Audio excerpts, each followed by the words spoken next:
Hello, everyone. Welcome back. This is Around Campus, the college football podcast. I'm your host, Jim Biringer. Please get this up. Nightcap Recap Media, specialty media as well. I'm with great friend, great colleague, Jo Madden, Sippin' Media. Check her out on Millions as well. Crosscheck Media. She's one of the best in the business. Jo, thank you for coming on the program. Yeah, absolutely. Thanks for having me. What an intro. Great way to start a Monday, sitting here with you today. So excited to talk some college football. I can't wait for the season to get underway. Yeah, season's a little less than 3 Saturdays now away from college football week 0. But the big boys out of the Big Ten, 2 years ago, it's funny how Ohio State does this stuff. 14 playoff, they bring it in, they win the national title. Then the first year, the 12-team playoff, they win the national title. It feels like your Ohio State Buckeyes are a legit chance to win the national title again this year. Yeah, they have every ability to, and it's interesting to see the books have them as the odds-on favorite, followed by Notre Dame there. So we're going to see if Ohio State can make that run. But for fans, Jim, this is, you go 12-0 regular season, or it's a disappointment. You get the national championship, or it's a disappointment. Ohio State Buckeye fans, we don't take this lightly. They need to come out. They need to bounce back from what we saw last year, which was not what anyone wanted to see, taking those two losses, Miami and Indiana.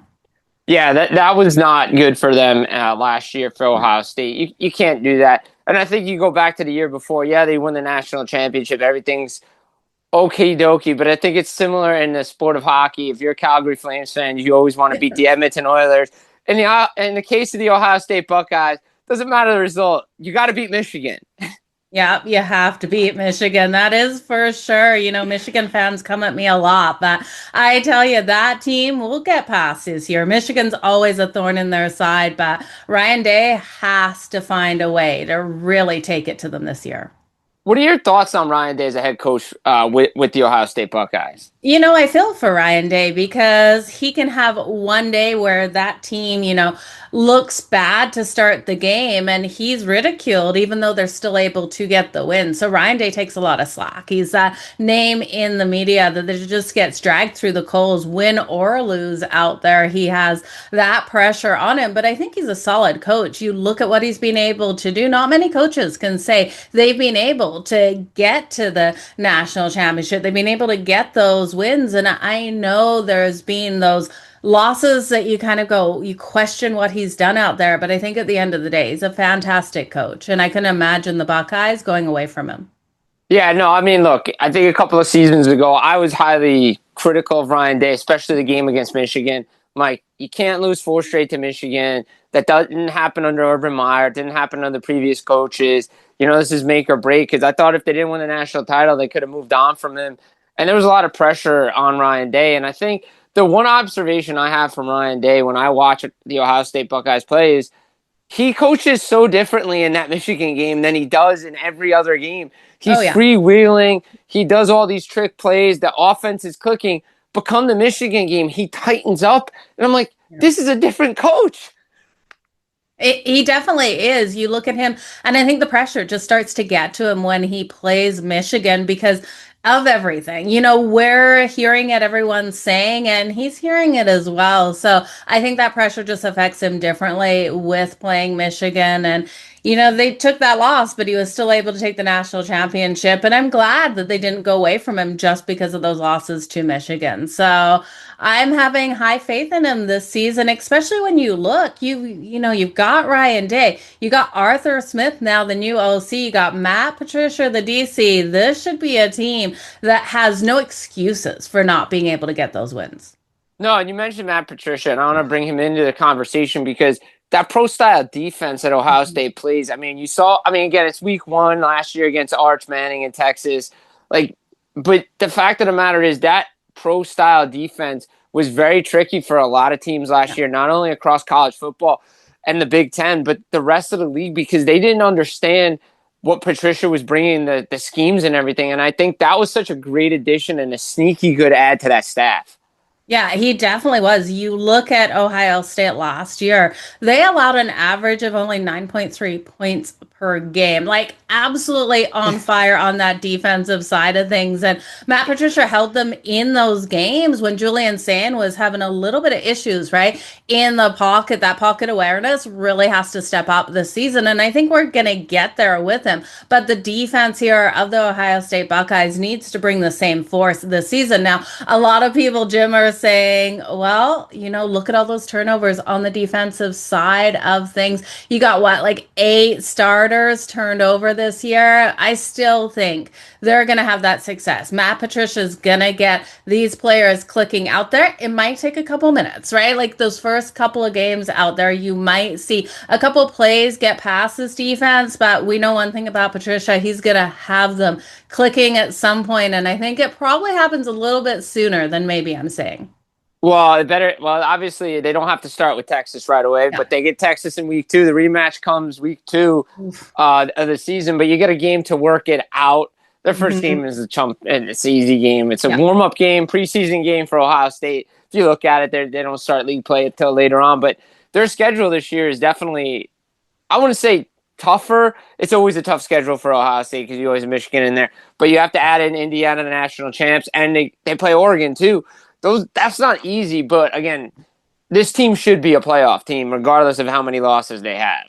Oh, absolutely. This is a gauntlet of a schedule, and I'm glad you brought that up. And you're right. They get a win in that first game, Ball State. Maybe Ball State goes up at first. This could be a live betting angle when you go into that one if the defense has that little bit of a hiccup. But they'll find a way, and we saw that last season as well. Ohio State sometimes started these games a little bit slower, and that was because of some of the pressure on Julian Sand there in the pocket. But I expect him to be stronger this season. You still look at him last season, what he was able to do with his arm. He threw for 3,610 yards with 32 passing touchdowns, 8 interceptions. And that is that little bit of concern, right? He needs to have that control out there, Jim. But looking at this team, the Buckeyes, you said it, they should be a playoff team. Their win total is 9.5. I have them nicely cruising over that. I don't see more than one loss. And I look at that schedule and man, it's gonna be hard.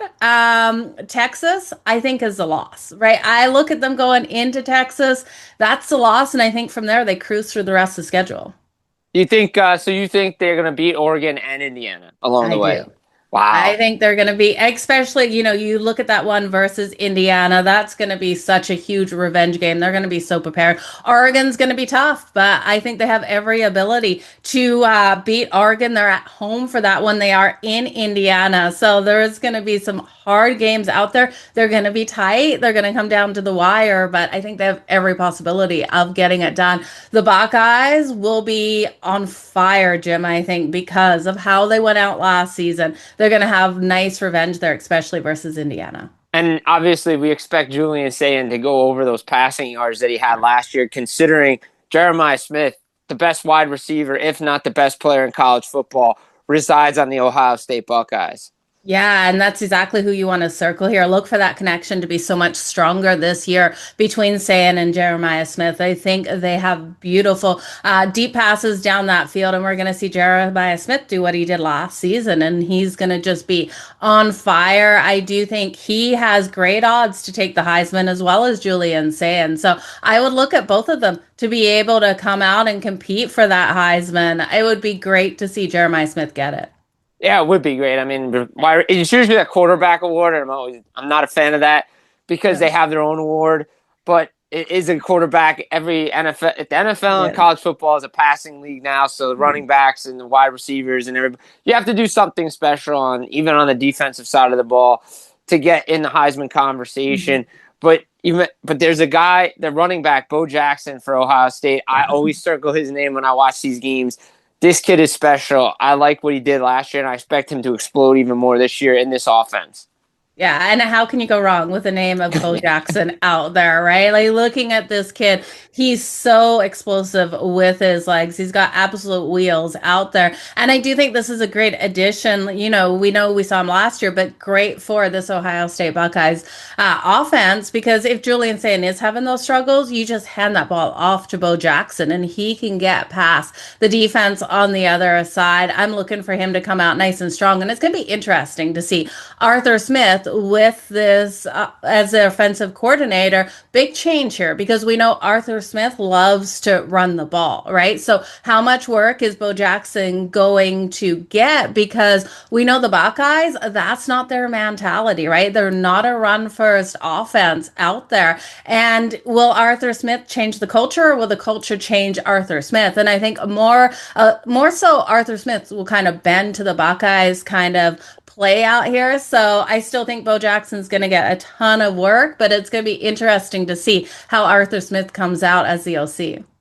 Well, yeah, I mean, look, I think it's different, different teams, but I remember those Ohio State teams back in the day used to run the football. They were like Yeah. Michigan. Like, this Big Ten football was just nothing but ground and pound.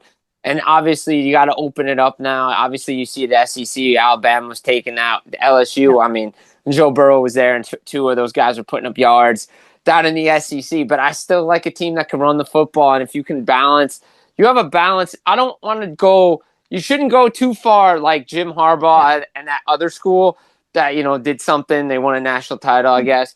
You don't want to be like that because that hampers a quarterback like J.J. McCarthy, which I was never a fan of in college because they just ran the ball too much and he wasn't good. But if you can find a great balance, because you have to use Saban's arm, but you have a weapon like Bo Jackson on the offense, you got to use him too, not only in the running game but in the passing game as well.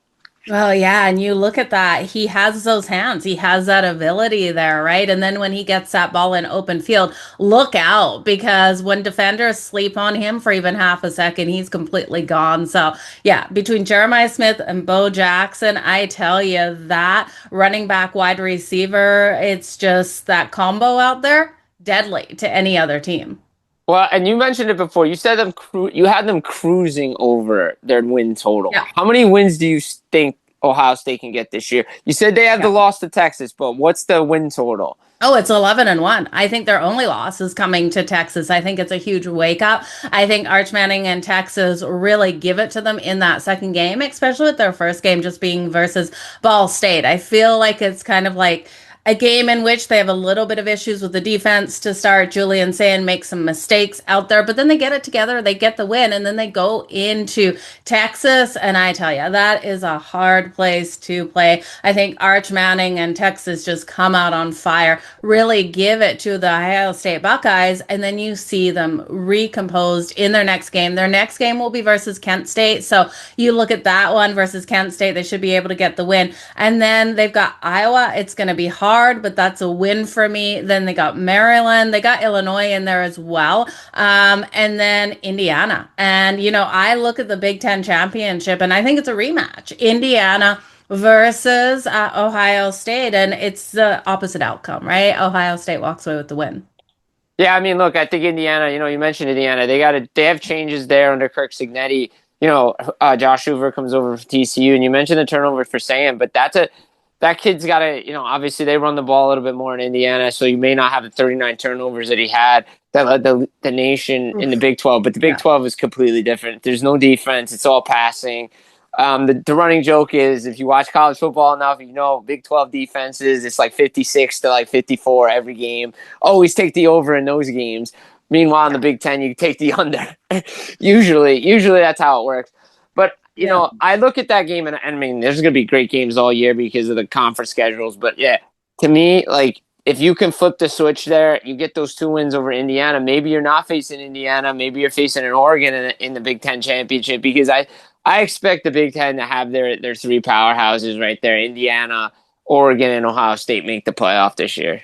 Yeah, and that's exactly how the books are reading it as well, right? You even look at for the national championship. It's Ohio State at plus 550. It's Notre Dame at plus 650. Actually, they're a team that, I tell you, Jim, if the Buckeyes aren't getting the national championship, I think Notre Dame gets it done. That defense is so incredible. But then you got Oregon coming in. It's interesting to see Texas and Georgia above Indiana, just not getting that respect. And I know there's been changes out there for Indiana, but at plus 950, I tell you, if Indiana is able to get that win versus the Buckeyes, maybe we have a new rivalry there, bigger than Michigan and the Buckeyes. I don't know if that could ever happen, but if Indiana becomes the team that Ryan Day can't get past, man, look out. His career will be on the line. Yeah, I mean, look, Kirk Cignetti, what he's done in Indiana, 1 loss over the last 2 seasons since he's come in. I mean, The guy came in with arrogance and the swagger from James Madison. Google me, like all he does is win. And I mean, look, first of all, Purdue, I don't know what the AD was thinking about last week when he said, if you don't want to win championships, go to Indiana. I'm like, buddy, I mean, I don't know, man. And Yeah. then I saw where the game was. I saw it was going to be in Indiana, and I just circled it and I said, well, I think I'm going to take the over in that game because it's going to be a beating, and there's bulletin Yeah. board material. But I want to go back to Notre Dame for a second. CJ Carr Yeah. back, Marcus Freeman, that whole team. They didn't play a bowl game. They got highly scrutinized for not playing a bowl game. But there's a reason for it because they're back and they're one of the favorites to win the national championship. I know everybody criticizes them for not being in the Big Ten or not picking a Mhm. conference. I know their schedule's pretty easy. They should be there. They should be a national semifinalist. They should be in the final, to be honest. What do Yeah. you like about this team? What scares you about this team if Ohio State had to play a team like this? Well, it's everything about this team. Looking at them last year, it's just this team is so solid offensively. They're so solid defensively, and they're able to get that work on the ground. They're able to get those wins in the trenches, and that's what I absolutely love. Like their ability to just get things done. Now, their number one quarterback is CJ Carr, and I think he can come out nice and solid out there. I like his ability with his arm, but also with his legs. He's able to get things going on the ground. So, teams that can win in the trenches really have my heart, Jim. Like that offensive defensive line, they are just so solid out there. And I think they have every ability to make absolutely a huge run. Like looking at them last season, right? They were averaging what 53 point something points per game, and they were holding teams to under 20, like right around that 17 mark. They had just a power on both sides. And you look at their schedule, they're versus Wisconsin, versus Rice, versus MSU, or then at Purdue. So their first three games, Wisconsin's going to be an interesting one, but they're home in that game. And I do think they're just going to be a powerhouse. And their schedule, I don't think it's as bad as people are saying. No, I think it's probably one of the not easier Yeah. schedules out there. I think obviously I circled the game against Miami because Hard that's one. again the rematch from last year. That's the Yeah. game that kept the Fighting Irish out of the playoff. And I had issues with who got in because I think Oklahoma and Alabama were two of the mediocre teams in the playoff last year, and the two mediocre teams met up in round one, and then one got completely whitewashed by the national champion in the next round. And I think if Notre Dame's in that spot, I think it's a better game, and I think maybe Indiana's not a national championship. I just champion because I think Notre Dame really is a good team this year. The state of it's so weird because the state of college football it's in a better spot, but it's not, in my opinion, because I wish we still had the old Pac-12 and Oregon and was Yeah. Washington and Yeah. all the true rivalry trophy games were there. Granted, we're getting like bigger national games, and I get it, but to me, I'm like, I just miss that old Pac-12. So the rivalry in that conference was so good. Was it ever? Was it ever? Yeah, I miss the Pac-12 as well. It's crazy all the changes that have happened in college football. And yeah, I understand it, but you look now at the independents, right? It's Notre Dame and the Huskies, right? Yeah, that's it. UConn and Notre Dame. Right? Yeah, even Yeah. Army, Navy, and Air Force all joined the conference, Yeah. which is unbelievable. Yeah, it really is. It's interesting to see, but it's kind of crazy, when you have the Big Ten and it's not just 10 teams, right? No, Doesn't make yeah, it's sense anymore. 18. It's an 18 team Big Yeah. Ten. I think a 16 team SEC, Yeah. and I think the Big Ten. What I was reading is they're holding one spot left. They want Notre Dame and they want them badly because they Yeah. want them to play that schedule. I would be interested to see that. But if we go around outside the Big Ten and Ohio State, you mentioned Georgia, Texas. What are the books saying in regards to a team like Alabama and Ole Miss in the SEC and LSU? Because those are teams when you compare the two conferences, Big Ten, SEC, everybody says, oh well. When I talk about the Big Ten, we only can name a couple, but when we go to the SEC, there's like 4 or 5 rosters. What's the book saying about like those other teams? Yeah, so looking at the SEC, it's interesting, right? Georgia is the odds-on favorite at plus 280, but it's always been Georgia's conference, right? I don't see it going away from Georgia's conference, even though I think Texas is going to be a solid this season. The books have Georgia coming in at plus 280 to take the SEC conference, and then Texas at plus 320. I just think Georgia finds a way to get it done. You got Alabama then coming in third at plus 850. So huge drop off between them and Texas to be able to overtake. And then LSU at plus 900, then Oklahoma and Ole Miss. It's interesting here. I still think Georgia takes the SEC. And then when you look at a couple other of the conference, you've got in the Big Ten, I didn't mention that, Ohio State to take the Big Ten if I think they're getting that matchup versus Indiana. Those odds were plus 185 for them to take it. So you don't get great odds, especially when you're wrapping up your money all year long, Jim. Something I don't love to do. But I do think the national championship is worth looking at there for Notre Dame at plus 650. If it's not my Buckeyes coming in at plus 550, I do think they can get there. When we look at a couple other of these teams, or conferences, the Big 12 is an interesting one. I think BYU has every possibility of taking the Big 12. The books have the odds on favorite. It's Texas Tech. I was looking at BYU, all of their changes coming into this season and everything that they were able to do last season and where they've improved. And I think BYU at plus 550 holds value in the Big 12 over Texas Tech, who you got to lay juice at minus 105. This is kind of one of the conferences where you're not getting value on the odds on favorite. And then after BYU, you've got Utah plus 850 and then Houston plus 1500. I just don't see it's either Texas Tech or BYU. And I think BYU has the opportunity. If I was gonna lay some money down, I might go on Utah just because they always show a way to ball out no matter the conference they're in. They've won the Pac-12 before. They've come over and played well in this new Big 12, and and I like your BYU pick because I think there's so many questions right now around Texas Tech, given that Brandon Sorsby's not there as their quarterback this year. They were expecting him to come in and light things up. I have question marks about the Red Raiders because I don't know anything about their quarterback, and the team feels like it's in shambles considering the scandal that happened.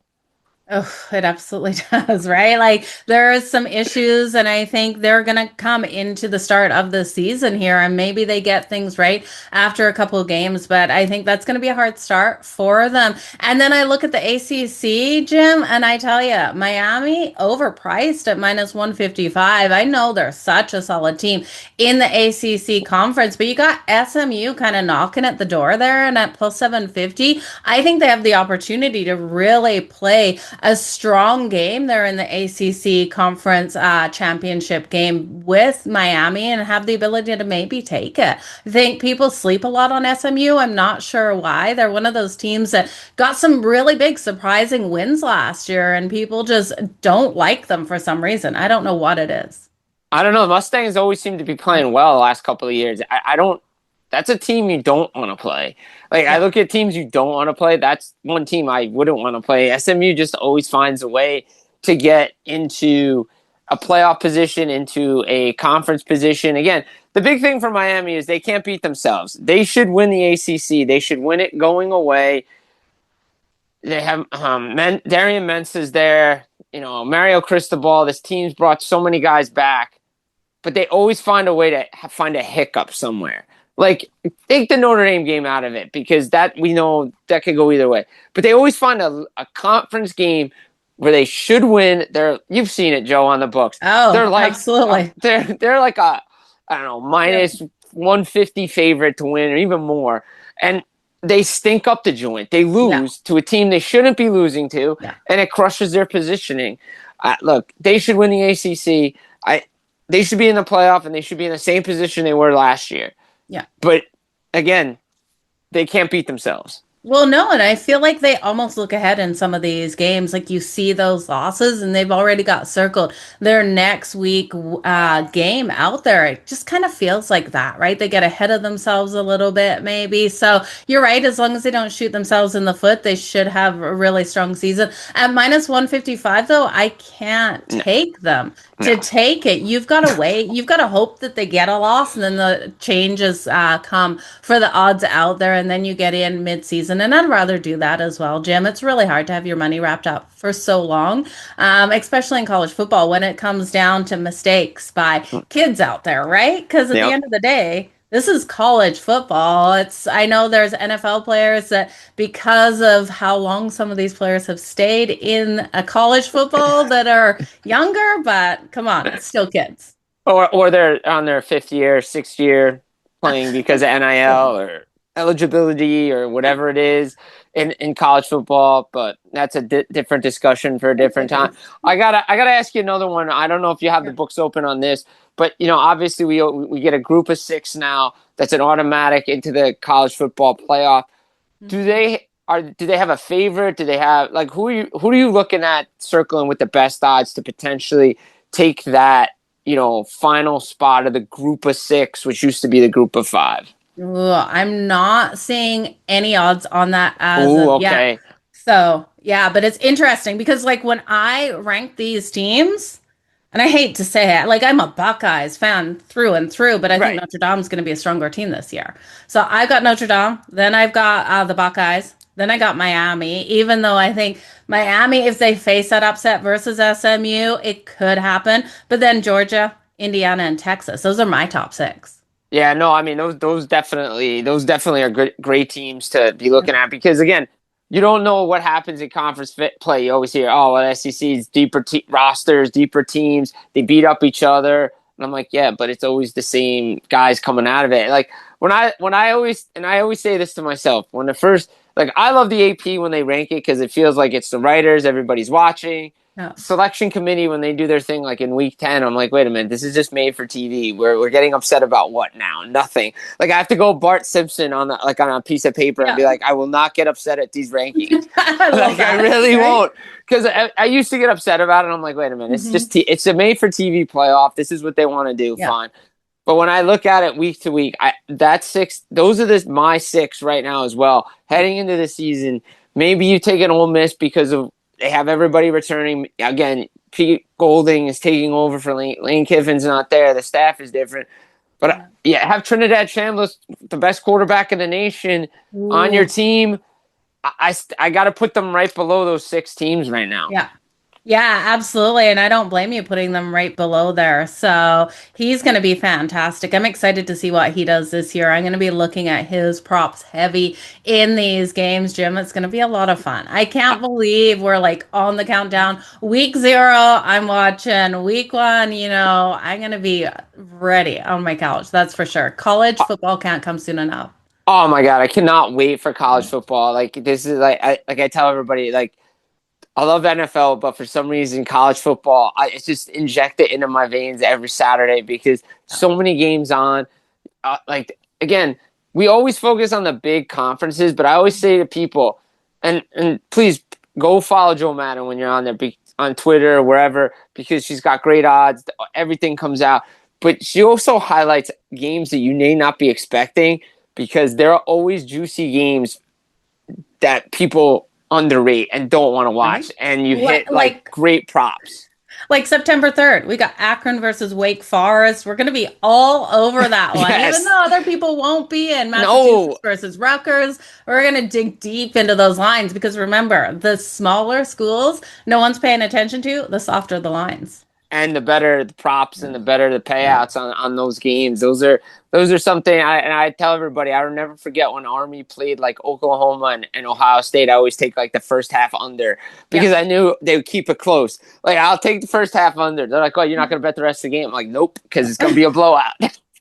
Yeah, exactly, right? And you look at those teams to get that upset in the first quarter as well. They know they're taking on a team in the Big Ten and they're coming out. They're going to give it all that they've got and pull off some like crazy things in that first quarter. And yeah, they can't hang for the full game. But you look at a team like the Buckeyes, and we saw that last season. Those first quarter, first halves, man, did we see some struggles out there, Jim? But live betting coming back in on the Buckeyes was absolute money.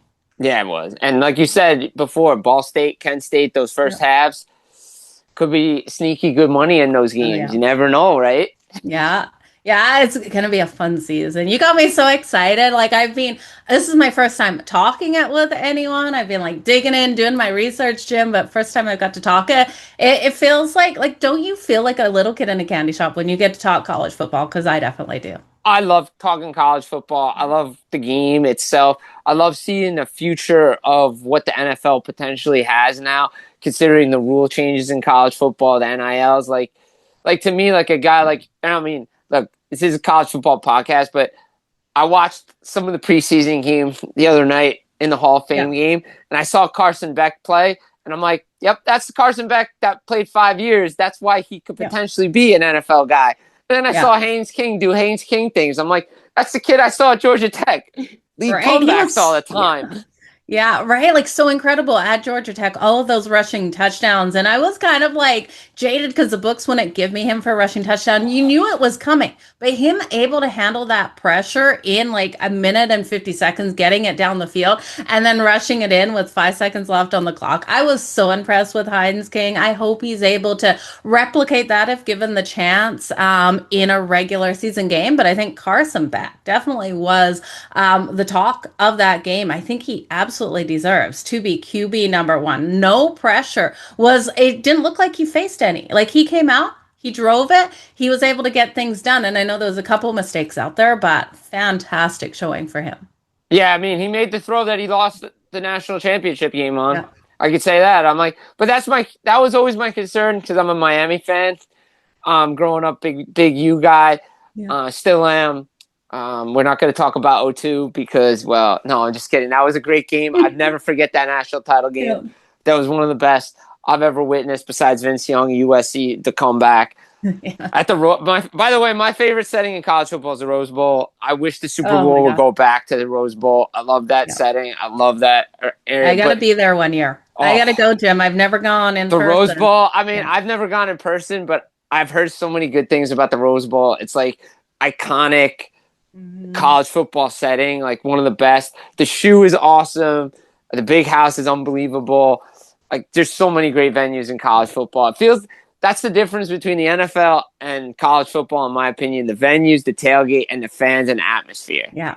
Oh, yeah, absolutely. I can't wait to get down there and see the Rose Bowl. It's on my bucket list, right? Like it's something I have to do before I die. So, knock on wood, sometime soon I get there and we don't die before, but like it has to be on your bucket list if you're a college football fan, right? Like absolutely.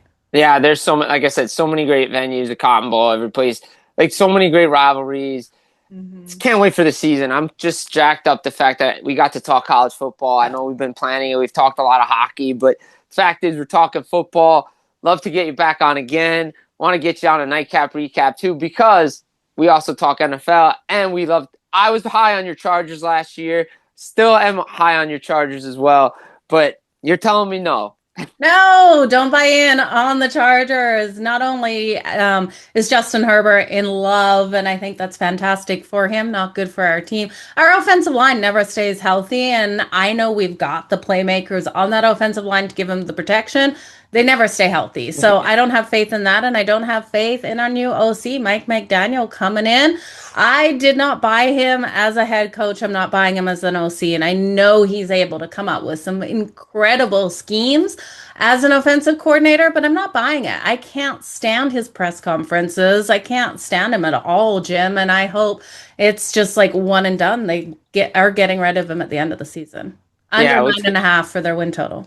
oh, guys, listen up. Take that. I would be. I already did. So I Yeah. mean, as much as I love the Chargers, I put a little money on that one. That one I did. I listened. That's the second time you mentioned it. I listened the first time I heard it.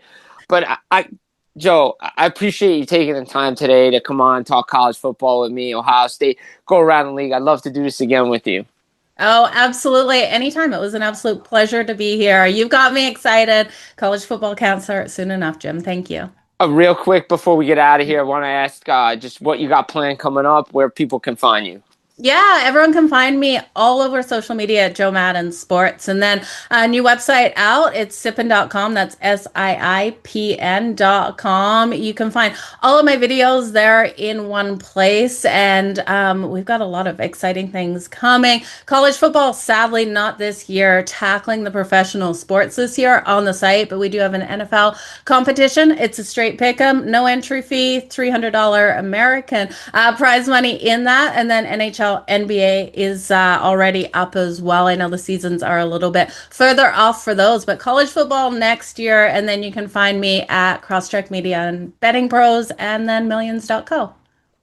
Guys, this has been Around Campus College Football Podcast. Jim Biringer, Jo Madden.